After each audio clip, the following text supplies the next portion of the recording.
আমার মনে হয় বাকিরা হয়তো বা অনেকেই জানে না, 10 মিনিট পর 40 মিনিট জুম অ্যাপসের একটি লিমিটেশন হলো 40 মিনিট ক্লাস নেওয়ার পরে 9 মিনিট তারা আর ঢুকতে দেয় না। কাজে আমরা 10 মিনিটের ব্রেক দিয়ে থাকি সব সময়। সবাই মনে রাখবে, প্রথম 40 মিনিট রেগুলার ক্লাস হবে এবং তারপরে 10 মিনিট ব্রেক থাকবে। আচ্ছা, সোয়াকে মিউট করে নেওয়ার জন্য বলছে, সোয়া। আচ্ছা, তো বাকিরা যারা একটু লেটে এসছে, তাহলে আজকের ক্লাসে সামারিটা আমি আরেকবার রিক্যাপ করছি। দেখো, আজকে আমরা বুঝিয়েছি যে একটি ইংলিশ সেন্টেন্স হওয়ার প্রধান শর্তের মধ্যে আছে একটা সাবজেক্ট থাকবে, একটা মেন ভার্ব থাকবে। আবার বলেছে একটি মেন ভার্বই একটি কারেক্ট ইংলিশ সেন্টেন্স, একটি ভার্বই একটি কারেক্ট ইংলিশ সেন্টেন্স, কিন্তু ফাইনাইট ভার্ব হতে হবে। কোনো অক্সিলিয়ারি ভার্ব একটি কারেক্ট ইংলিশ সেন্টেন্স না, একটি ফাইনাইট ভার্বই একটি কারেক্ট ইংলিশ সেন্টেন্স বা মেন ভার্ব। তো এই পর্যন্ত বলেছিলাম, এবং এর আগে বলেছি যে ভার্বের আগে সাবজেক্ট আসলে who or what can be the subject of an English sentence. কে বা কারা ইংরেজি বাক্যের সাবজেক্ট হতে পারে। এবং পরীক্ষার বেশ কিছু রিয়েল এক্সাম্পল দিয়ে বলেছি, ইংলিশ সেন্টেন্সের সাবজেক্টে যদি একটি মাত্র শব্দ থাকে তাহলে হয় সেটি নাউন অথবা প্রোনাউন। একের অধিক শব্দ থাকলে সামিয়া বলেছে নাউন ফ্রেজ, কথা সত্য।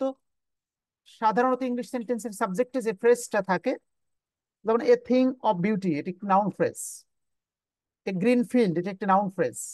Writing letter, noun phrase. A few number of students, noun phrase. So ভার্বের আগে সাবজেক্টে যদি একের অধিক শব্দ থাকে, একটা সিঙ্গেল শব্দ হলে আমরা এটিকে বলছি নাউন, একের অধিক শব্দ হলেই তার নাম হলো নাউন ফ্রেজ। তো আমি বোঝানোর চেষ্টা করছিলাম, যদি ফ্রেজ হয় তাও তো বিশেষ পরীক্ষা আমার কাছে জানতে চাওয়া হবে এইভাবে ভেঙে ভেঙে, এটা কোন পার্টস অফ স্পিচ, এটা কোন পার্টস অফ স্পিচ। টেকনিকের কথা বলছিলাম, আর্টিকেল এবং প্রিপজিশনের পরে যদি একটা মাত্র শব্দ হয় সেটি নাউন হয়। দুইটা শব্দ হলে প্রথমটা অ্যাডজেক্টিভ হয়, দ্বিতীয়টি নাউন হয়। তো শব্দ গুনলে বলছিলাম অনেকের কাছে চারটা পাঁচটা মনে হতে পারে। আর্টিকেলের পরে শব্দ গোনা শুরু করতে হবে, কিন্তু 3 জায়গায় থেমে যেতে হবে। ভার্ব আসলে গোনা থামতে হবে, নতুন করে আর্টিকেল আসলে গোনা থামতে হবে, কনজাংশন আসলে গোনা থামাতে হবে। আপাতত শুনে রাখলেই হবে, এগুলোর উপর ডিটেলস ক্লাস হবে পরে আবার। কাজে একজন আমাকে বলো তো দেখি, a moving car can cause accident any time. হ্যাঁ, প্রিয়ন্তী বসু এবং নূর হোসেন, তোমরা দুজন বলো তো এই সেন্টেন্সে ফাইনাইট ভার্ব কোনটা, মেন ভার্ব কোনটা? ক্যান। নো, ক্যান একটি সাহায্যকারী ক্রিয়া, auxiliary verb, modal auxiliary verb. Cause. Cause, মনে রাখতে হবে মোডাল ভার্ব একা একা কোনো সেন্টেন্স তৈরি করতে পারে না। Can, could, may, might, shall, should, will, would, need, dare, must, হ্যাঁ, বা নিড নট, ডিয়ার নট। একা একা মোডাল ভার্ব কোনো সেন্টেন্স তৈরি করতে পারে না, অবশ্যই এদের পরে একটি মেন ভার্ব থাকতে হবে। এটি হলো ফাইনাইট ভার্ব, যেটি সেন্টেন্স হওয়ার প্রধান শর্তের মধ্যে ছিল। ভার্বের আগে সাবজেক্টে আমরা দেখছি আর্টিকেলের পরে দুইটা শব্দ আছে, তাহলে প্রথমটা কি হবে? মুভিংটা কোন parts of speech? Adjective. Adjective. আর কারটা হলো নাউন, হ্যাঁ। নাউন। আচ্ছা, সো আমি সম্ভবত এই উদাহরণগুলো একটু দেখানোর চেষ্টা করেছি এর আগে, যেমন writing letter is an old tradition, এটি সম্ভবত 43 বা 44 BCS A question. Writing letter is an old tradition, চিঠি লেখা এটি একটি পুরাতন ঐতিহ্য, বা আমরা হেরিটেজ যাই বলি না কেন। সেখানে রাইটিং লেটার সাবজেক্টে কয়টা শব্দ আছে বলো দেখি? মিতু শবনম এবং দুইটা। ফাহিম,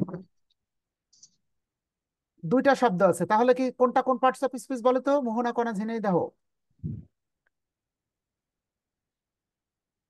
প্রথমটা অ্যাডজেক্টিভ, দ্বিতীয়টা নাউন। দুটা নাম। তাহলে সামারি আবারও বলছি, একটি ইংলিশ সেন্টেন্সের ভার্বটা যদি আমরা ঠিকঠাক আইডেন্টিফাই করতে পারি। অভিষেক দাস, অভিষেক দাস একটু মিউট করে নাও। আহ, আচ্ছা, ভার্বের আগে সাবজেক্টে একটা শব্দ হলে হয় নাউন বা প্রোনাউন, একের অধিক শব্দ হলে, দুইটা শব্দ হলে একটা অ্যাডজেক্টিভ একটা নাউন। একের অধিক শব্দ যদি থাকে তাহলে সেখানে অবশ্যই আর্টিকেল বা প্রিপোজিশন থাকবে। যেমন এখানে আর্টিকেলের পরে দেখো একটা শব্দ আছে থিং, কারণ প্রিপোজিশন আসলে গোনা থামাতে হবে। আর্টিকেলের পরে একটা শব্দ বিজয়, থিংটা এক্ষেত্রে নাউন। আবার অফ প্রিপোজিশন, প্রিপোজিশনের পরে বিউটি একটি মাত্র শব্দ, এটিও নাউন। তারপরে ভার্ব শুরু হয়েছে। কাজেই আর্টিকেল আর প্রিপোজিশনের এই যে শর্টকাট সামারি, এটি তোমাকে হেল্প করবে সহজে পার্টস অফ স্পিচ আইডেন্টিফাই করতে। এবার আসো আমি ভার্ব নিয়ে কথা বলবো। তাহলে ইংলিশ সেন্টেন্সটা আমরা 3টি পার্টে ভাগ করে ফেলেছি। ভার্বের আগে থাকবে সাবজেক্টের অংশ, পরে হলো মেন ভার্ব, তারপরে হলো অবজেক্টের অংশ। বলছিলাম ফাইনাইট ভার্ব বা মেন ভার্ব ছাড়া কোনো ইংলিশ সেন্টেন্স হয় না। আপাত দৃষ্টিকোণ থেকে একটি ভার্বটাকে আমরা দুইটা শ্রেণীতে ভাগ করছি, একটি হলো ফাইনাইট ভার্ব আর একটিকে আমরা বলছি নন ফাইনাইট ভার্ব।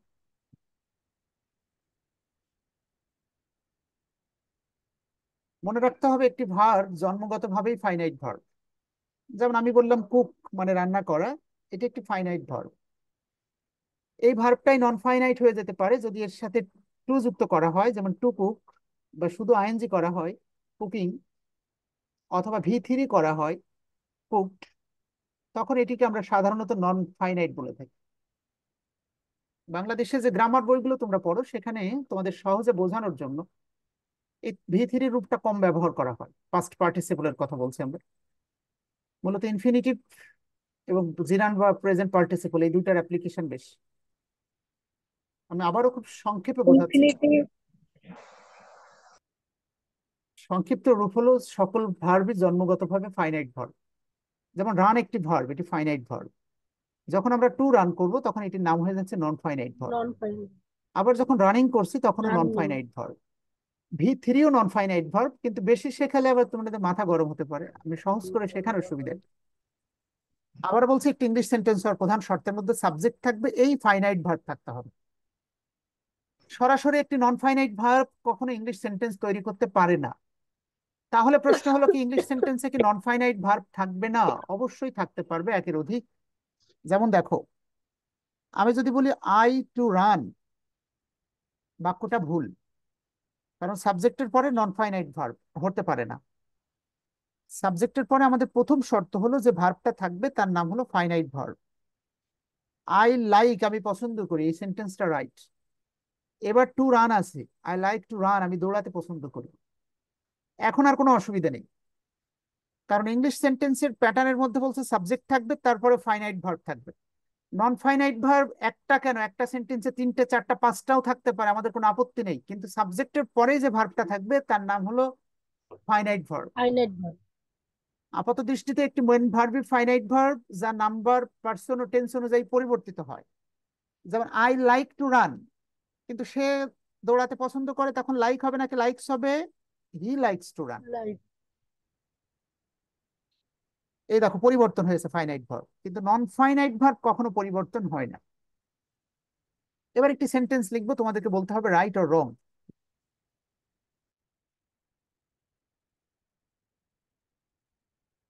যেমন দেখো, সে cooking dinner for her family. বলো তো বাক্যটা রাইট অর রং? রং। না স্যার, কুকিং। সে কুকিং ডিনার, সে ডিনার রান্না করছে ফর হার ফ্যামিলি, বাক্যটা right or wrong? Wrong wrong. Sir. English wrong sir. সেন্টেন্সের কাছে তোমাদের একটি প্রত্যাশা, সাবজেক্টের পরে একটি মেন ভার্ব থাকতে হবে, যা নাম্বার, পার্সন ও টেন্স অনুযায়ী হয়। Finite verb. এখানে যদি একটি ইজ দেয়া থাকতো তাহলে এটি টেন্স অনুযায়ী ফাইনাইট ভার্বে কনভার্ট হয়ে যেত, শি ইজ কুকিং ডিনার, তখন আবার বাক্যটা রাইট হয়ে যেত। বুঝতে পারছো সবাই? তাহলে সরাসরি ভার্বের সাথে আইএনজি কোনো প্যাটার্ন, কোনো টেন্স কে সাপোর্ট করে না। তাহলে এই যে নন ফাইনাইট ভার্ব, এগুলো একের অধিক থাকতে পারে, এমন একটি উদাহরণ আমরা দেখি।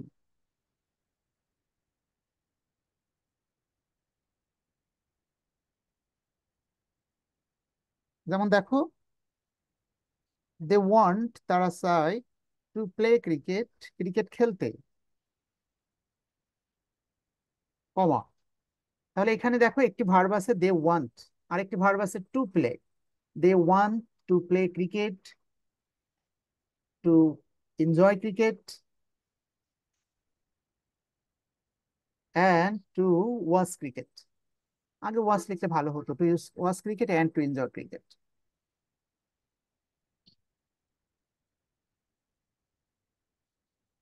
ক্রিকেটের বাংলা কি বলো তো দেখি? ঝিঝি পোকা। ঝিঝি ঝিঝি পোকা। পোকা, তাই না? আচ্ছা, ধন্যবাদ, অনেকে স্টাডি করে, বোঝা যাচ্ছে। দেখো আবার বলছি, এখানে অ্যান্ড লেখার জায়গা ছিল না, বিধায় আমি একটু সংক্ষেপে লিখেছি, and enjoy cricket, and to enjoy cricket. এই সেন্টেন্সে খেয়াল করো, আমাদের মেইন পারপাস হলো সাবজেক্ট থাকবে, একটি ভার্ব থাকবে যা নাকি টেন্স কে ফলো করবে। দে ওয়ান্ট, তারা চায়, প্রেজেন্ট ইনডেফিনাইট টেন্স।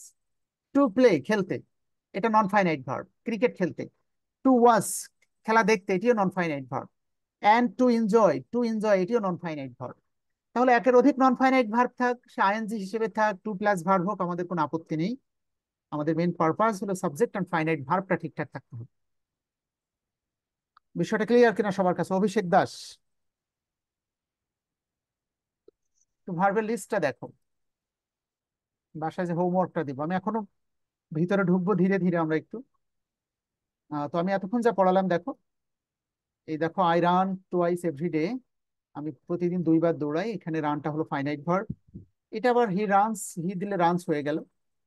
আমি এখন যে কথা বোর্ডে লিখলাম সেটি এখানে লিখেছি দেখো, একটি ভার্ব জন্মগতভাবেই finite verb, to plus verb অথবা ভার্বের সাথে আইএনজি করলে তার নন ফাইনাইট ভার্বে কনভার্ট হয়ে যায়। ঠিক আছে?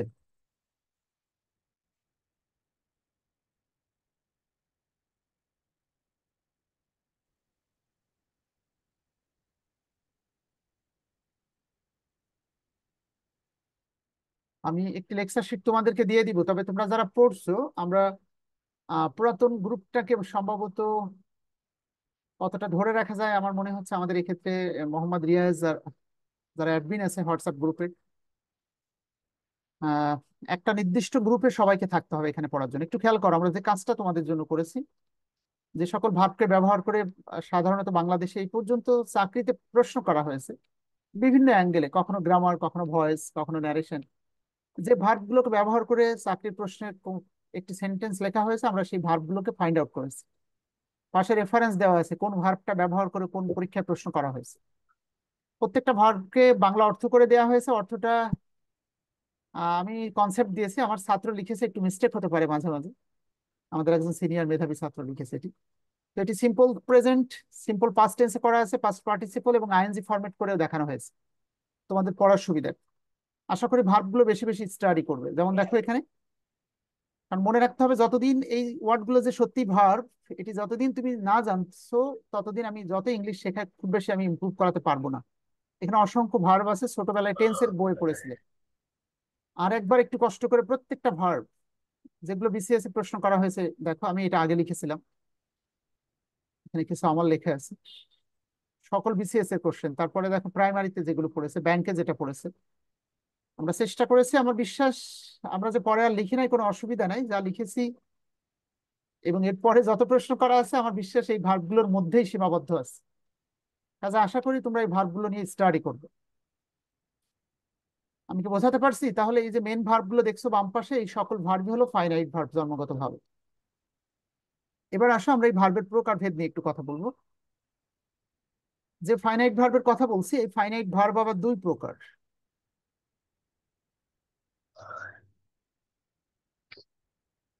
প্রাইমারিতে 4 থেকে 5টা প্রশ্ন পড়েছে ফাইনাইট ভার্ব থেকে, গত 41 বিসিএস এ প্রশ্ন পড়েছে, সম্ভবত এই বিসিএস এ পড়েছে কিনা ফাইনাইট ভার্ব।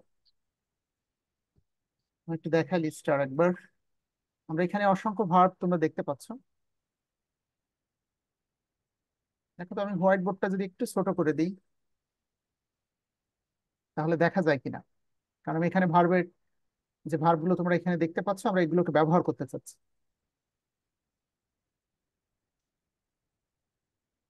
তাহলে আসো আমরা একটু ভার্বের প্রকারভেদ নিয়ে কথা বলবো। ফাইনাইট ভার্ব বলো, সোয়া বলো দেখি, অভিষেক দাস, ফাইনাইট ভার্ব কত প্রকার?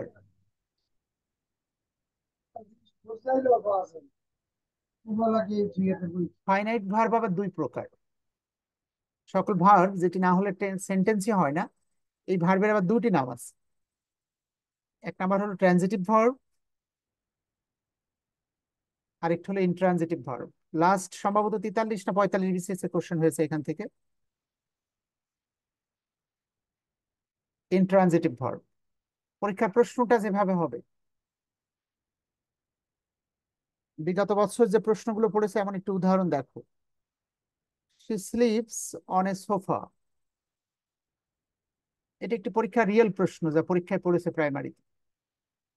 পরীক্ষা প্রশ্নকর্তা জানতে চেয়েছে এই সেন্টেন্সে ব্যবহৃত যে ফাইনাইট ভার্বটা আছে তা মূলত কোন ভার্ব, এটি কি ট্রানজিটিভ নাকি ইনট্রানজিটিভ, নাকি নিউট্রাল ভার্ব নাকি positive verb. She sleeps on a sofa, সে একটি সোফার উপরে ঘুমায়। তাহলে আমাদের এখন টার্গেট হলো এই ফাইনাইট ভার্বকে আমরা 2টা নামে ডাকছি, হয় সে ট্রানজিটিভ ভার্ব অথবা সে ইনট্রানজিটিভ ভার্ব। আমাদের সিনিয়ররা নিঃসন্দেহে বলতে পারবে যে কখন এটি ট্রানজিটিভ হয় আর কখন এটি ইনট্রানজিটিভ হয়। সুমি আসো এবং সীমা পারভিন, তোমরা দুজন বলতে পারবে সুমি আর সীমা পারভিন এই ভার্বটা কি ট্রানজিটিভ নাকি ইনট্রানজিটিভ? স্যার এটা ট্রানজিটিভ ভার্ব। তো উত্তরটা সঠিক হয়নি, কে কে বলবে?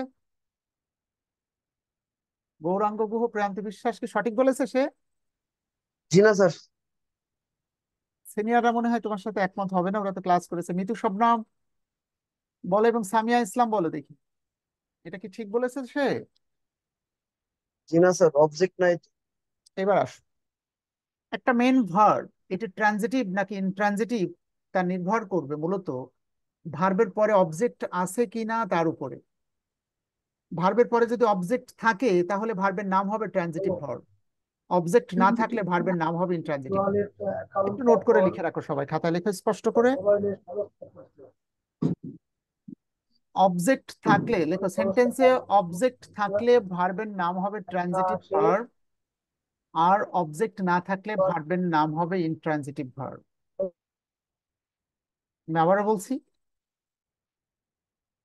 অবজেক্ট থাকলে ভার্বের নাম হবে ট্রানজিটিভ ভার্ব, আর অবজেক্ট না থাকলে ভার্বের নাম হবে ইনট্রানজিটিভ ভার্ব। কারণ ট্রানজিটিভ শব্দের অর্থ হলো সকর্মক, আর ইনট্রানজিটিভ মানে অকর্মক, মানে কর্ম নেই বা অবজেক্ট নেই। তাহলে বোঝা গেল অবজেক্ট থাকলে ভার্বের নাম হবে ট্রানজিটিভ, আর অবজেক্ট না থাকলে নাম হবে ইনট্রানজিটিভ। এবার বলো অবজেক্ট চিনিবার উপায়, একটু মিউট করে নাও। রিয়া আক্তার তোমাকে মিউট করে নিতে হবে। লেখো সবাই, তাহলে অবজেক্টটা চিনতে হবে ঠিকঠাক, ঠিক আছে? যে ভুল করেছো সীমা পারভিন, অবজেক্ট যদি চিনতে পারতে তাহলে আর ভুলটা হতো না। লেখো অবজেক্ট চিনিবার উপায়, অবজেক্ট চিনিবার উপায় দিয়ে 5টা লাইন আমরা লিখবো। 1 নম্বর লাইন লেখো, উপরে টাইটেল মনে রাখতে হবে। অবজেক্ট যদি আমরা না চিনি তাহলে অনেক সমস্যা ফেস করব, শুধু এই টাইটেলে না, আমরা ভিতরে যত ঢুকবো গ্রামার পড়াতে কষ্ট হবে অবজেক্ট যদি আইডেন্টিফাই করতে না পারো। ইংলিশ সেন্টেন্সে অবজেক্ট থাকবেই এমন কোনো কথা নেই, কিন্তু আছে কিনা সেটি আমাকে খুঁজে বের করতে হবে। 1 নম্বর দিয়ে লেখো, মূল ভার্বকে বা মেন ভার্বকে কি বা কাকে দিয়ে প্রশ্ন করে যে উত্তর পাওয়া যায় তাই অবজেক্ট। মেন ভার্ব, এই যে ভার্বটা দেখছো, মেন ভার্বকে কি বা কাকে দিয়ে প্রশ্ন করে, এর বাইরে অন্য কোনো শব্দ দিয়ে প্রশ্ন করা যাবে না। মেন ভার্বকে কি বা কাকে দিয়ে প্রশ্ন করে যে উত্তর পাওয়া যায় তাই অবজেক্ট।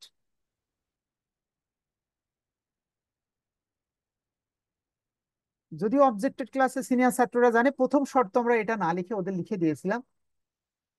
অবজেক্ট হওয়ার প্রথম শর্ত হলো অবজেক্ট থাকবে মেন ভার্বের পরে। ইন অ্যাক্টিভ সেন্স, অ্যাক্টিভ সেন্সে যারা একটু ইংলিশ পারে তাদের জন্য বলছি, অ্যাক্টিভ ভয়েসে অবজেক্ট অবশ্যই মেন ভার্বের পরে অবস্থান করবে। ইন প্যাসিভ সেন্সেস রিয়ার কেসে সামনে আসে, এটা নিয়ে আমরা কথা বলবো না। তাহলে 1 নম্বর রুলস কি বলেছি বলো, মেন ভার্বকে কি বা কাকে দিয়ে প্রশ্ন করে যে উত্তর পাওয়া যায় তাই অবজেক্ট। 2 নম্বর লাইন লেখো, অবজেক্ট সাধারণত মূল ভার্বের পরে অবস্থান করে। লিখতে পারছো সামিউল ইসলাম? অবজেক্ট সাধারণত জি স্যার। কি লিখছো বলো? মূল ভার্বকে কি অথবা কাকে দিয়ে প্রশ্ন করলে অবজেক্ট পাওয়া যায়। হ্যাঁ,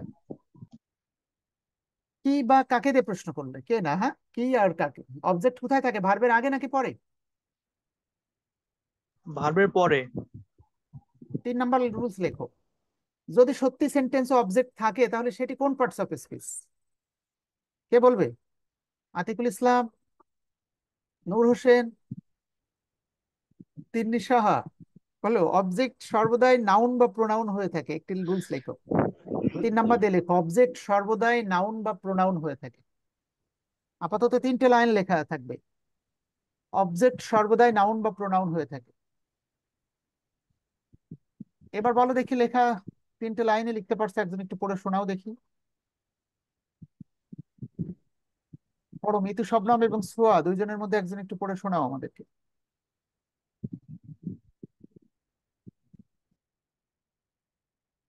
লিখতে পারছো?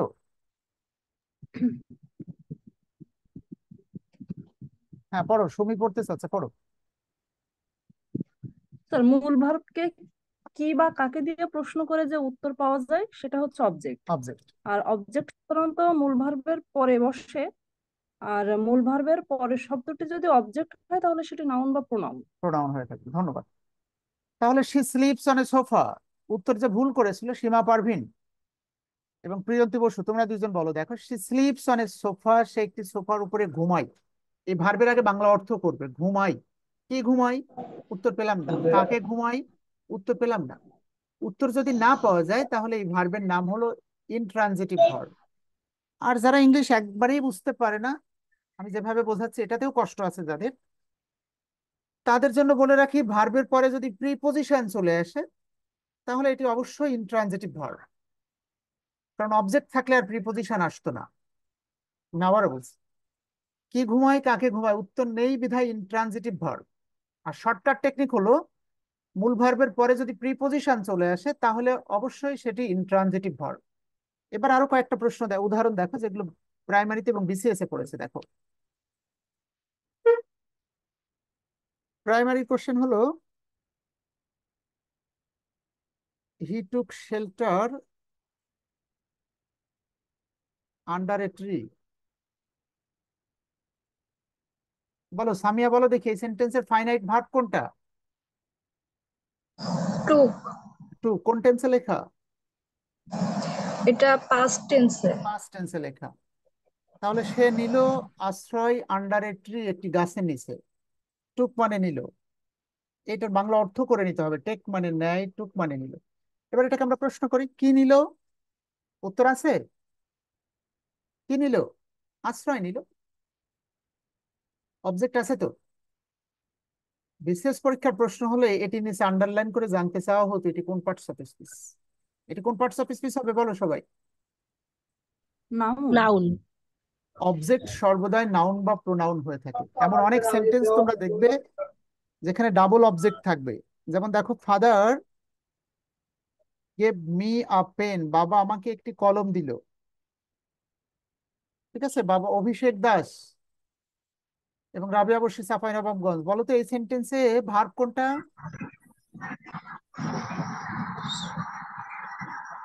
Sir gave. গেভ, দিল। কি দিল? কলম দিল। কাকে দিল? আমাকে দিল। ডাবল অবজেক্ট আছে।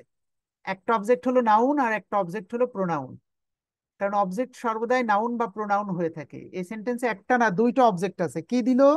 কলম দিল। কাকে দিল? আমাকে দিল। So double object. এবার দেখো প্রাইমারির আরো কিছু প্রশ্ন যেগুলো একটু ক্রিটিক্যাল ছিল। আর বিসিএস এর কোশ্চেনটা আমি লিখে দেখাচ্ছি তোমাদের, সম্ভবত লাস্ট 45 বিসিএস এর কোশ্চেন হবে অনুমান করছি। একটু তো আগে আমি উদাহরণ দেখালাম। এটি একটি প্রাইমারি কোশ্চেন। দেখো, দ্য ডোর ওপেন অটোমেটিক্যালি। আমি প্র্যাকটিস শিট আছে এটার জন্য তোমাদের, আমি কম্পোজ কপি দেখিয়ে দিচ্ছি তোমাদের কষ্ট যেন কম হয়। অটোমেটিক্যালি শব্দের অর্থ হলো আপনা আপনি।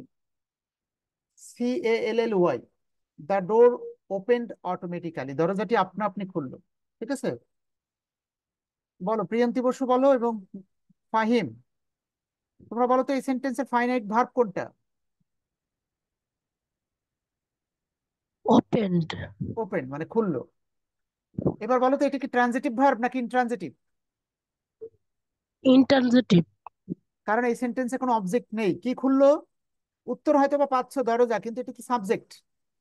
অবজেক্ট হওয়ার প্রথম শর্ত হলো অবজেক্ট থাকবে মেন ভার্বের পরে।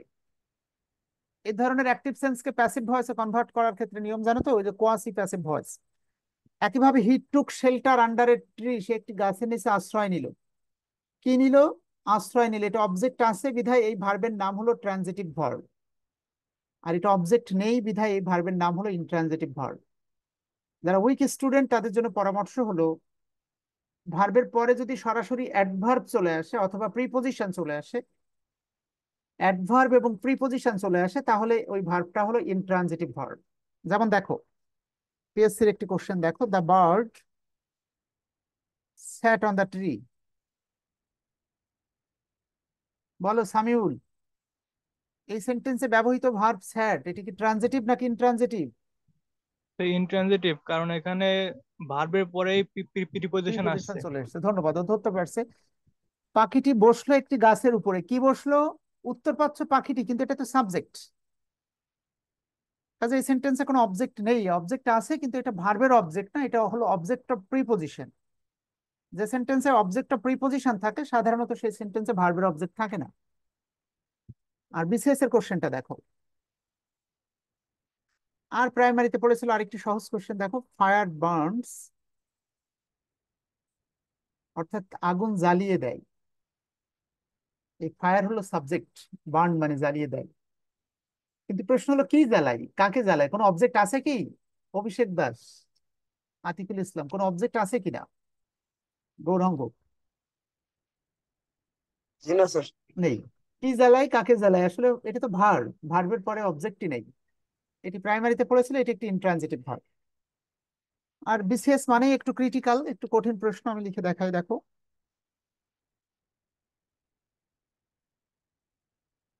ইজ হাপিং অ্যান্ড পাপিং, এটা একটু ফ্রেজ, এর বাংলা অর্থ হলো খুব তাড়াহুড়ো করে। হাপিং অ্যান্ড পাপিং, এটা একটি অ্যাডভার্ব। ইংলিশ গ্রামারের সাধারণ প্যাটার্ন হলো আগে সাবজেক্ট হবে, তারপরে ভার্ব হবে। সাবজেক্ট হয় নাউন বা প্রোনাউন, কিন্তু অনেক সময় অনেক ক্ষেত্রে দেখবে ইংলিশ সেন্টেন্সের শুরুতে একটি অ্যাডভার্ব চলে আসে। এটা একটি কারেক্ট গ্রামার। ইংলিশ সেন্টেন্সের শুরুতে যদি অ্যাডভার্ব আসে, তার চেনার শর্টকাট টেকনিক হলো তারপরে অবশ্যই একটি কমা থাকবে। বিসিএস এর কোশ্চেনটা খুলে দেখবে, অবশ্যই তারপরে একটি কমা থাকবে। ঠিক আছে, হাপিং অ্যান্ড পাপিং, খুব তাড়াহুড়ো করে। উই অ্যারাইভড, আমরা পৌঁছালাম। In the school only 7 second to spare, মানে অনলি 7 সেকেন্ড হাতে থাকে। We arrived on the school, হ্যাঁ আমি একটু সংক্ষিপ্ত করে দিলাম এটাকে, at the 11th hour. 11th hour মানে কি? শেষ সময়। শেষ সময়ে। We arrived in the school, আমরা স্কুলে পৌঁছালাম খুব তাড়াহুড়ো করে, অ্যাট দ্য 11th আওয়ার, শেষ সময়। পরীক্ষা বিসিএস এ জানতে চেয়েছিল এই সেন্টেন্সে ব্যবহৃত ভার্বটা কি ট্রানজিটিভ নাকি ইনট্রানজিটিভ, চারটা অপশন ছিল, নাকি কজেটিভ ভার্ব নাকি নিউট্রাল ভার্ব। সো এই সেন্টেন্সে ভার্ব কোনটা, এটা তো আগে তোমাকে খুঁজে বের করতে হবে। বলো সোয়া, বলো দেখি এই সেন্টেন্সে ভার্ব কোনটা। এবং রুবিনা অ্যারাইভ। খাতুন, অ্যারাইভড, কোন টেন্সে লেখা? ফার্স্টে। এর ভার্ব, পাস্ট টেন্সে। হ্যাঁ ফাইন বলছে পাস্ট। অ্যারাইভড মানে পৌঁছালাম। এবার বলো কি পৌঁছালাম? উত্তর নেই। কাকে পৌঁছালাম? উত্তর নেই, কারণ এই যে প্রিপোজিশন চলে এসেছে। তাহলে এটা কি ট্রানজিটিভ ছিল নাকি ইনট্রানজিটিভ? ইনট্রানজিটিভ। কিন্তু আফসোস হলো বিসিএস পরীক্ষার হলে বসে এত বড় সেন্টেন্স দেখে তোমরা আর ভয় পেয়ে যাও, বুঝছো? বিশেষ করে হাফিং অ্যান্ড পাফিং এই শব্দটা নতুন করে দেখেই ছাত্ররা ভয় পেয়ে গেছে। মনে রাখবে, অ্যাডভার্বাল পার্ট একটি সেন্টেন্সকে অতিরঞ্জিত করে। যদি কোনো স্টুডেন্ট অ্যাডভার্বটা না পড়ে বাকি অংশটা পড়ে সেন্টেন্সটা কারেক্ট করার চেষ্টা করে, কারেক্ট হয়ে যাবে কোনো সন্দেহ ছাড়া। কারণ অ্যাডভার্বের কাজই হলো ভার্বকে বিশেষায়িত করা, বিশেষভাবে বর্ধিত করে দেয়।